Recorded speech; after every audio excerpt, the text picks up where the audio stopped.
আমরা যখন এখানে আসি এবং এই বইগুলোর দিকে তাকাই আর যখন অতীতের দিকে ফিরে যাই, তখন আমরা বুঝতে পারি যে ইতিহাস কখনোই কোনো অপরিবর্তনীয় বিষয় নয়। এটি মানুষের ইচ্ছা শক্তির দ্বারাই পরিবর্তিত হয়। এখন আমাদের নিজেদের ভাগ্য এবং ইতিহাস আবারও নতুন করে লেখার সুযোগ নিয়ে এসেছে গণভোট 2026। সবার মনে একটা প্রশ্ন, গণভোটটা আসলে কি? গণভোটটা হলো আসলে একটা ভবিষ্যৎ বাংলাদেশের ম্যাপ। ভবিষ্যৎ বাংলাদেশ থেকে আপনি কি চান আর কি চান না একজন নাগরিক হিসাবে, তার একটা খতিয়ান। আপনি কি এমন একটি বাংলাদেশ দেখতে চান যেখানে কেউ চাইলে 10 বছরের বেশি প্রধানমন্ত্রী থাকতে পারবে না?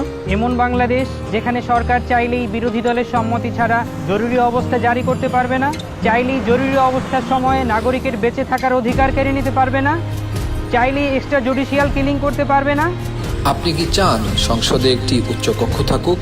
দলগুলো ক্ষমতায় গিয়ে 2/3 সদস্যের জোরে যেন সংবিধান যেমন ইচ্ছে বদলে না ফেলতে পারে, এটা চান?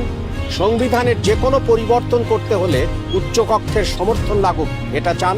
সংবিধানের কিছু গুরুত্বপূর্ণ বিষয়ের পরিবর্তন আপনার মতামত ছাড়া কেউ করতে না পারুক, অর্থাৎ গণভোট ছাড়া সংবিধানের গুরুত্বপূর্ণ বিধানের কোনো পরিবর্তন সরকার যেন করতে না পারুক। আপনি কি চান তত্ত্বাবধায়ক সরকার কিভাবে তৈরি হবে এটা সরকারি দল এবং বিরোধী দল মিলেই ঠিক করুক?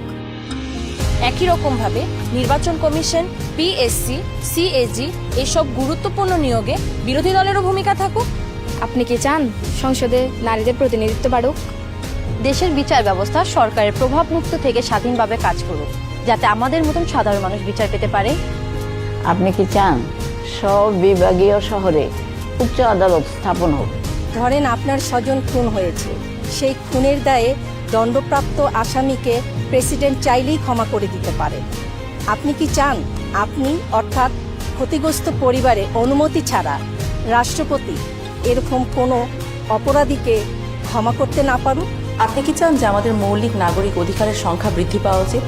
যেমন ধরেন ইন্টারনেট পাওয়া, এটাকে একটা মৌলিক নাগরিক অধিকার হওয়া উচিত, যাতে ভবিষ্যতে আবারও কোনো খুনি সরকারের সেই ইন্টারনেট বন্ধ করে আমাদের উপরে হত্যাযজ্ঞ না চালাতে পারে।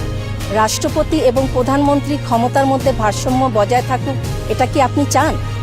বাংলা ভাষার পাশাপাশি দেশের অন্যান্য জনগোষ্ঠীর ভাষার স্বীকৃতি পাক, এটা কি আপনি চান? আপনি যদি এই পরিবর্তনগুলো চান, আপনি যদি এই পরিবর্তনগুলো চান, তাহলে গণভোটে হাতে সিল মারুন। হাতে সিল মারুন। হ্যাঁতে সিল মারুন, হাতে সিল মারুন, হাতে সিল মারুন, হেতে সিল মারুন।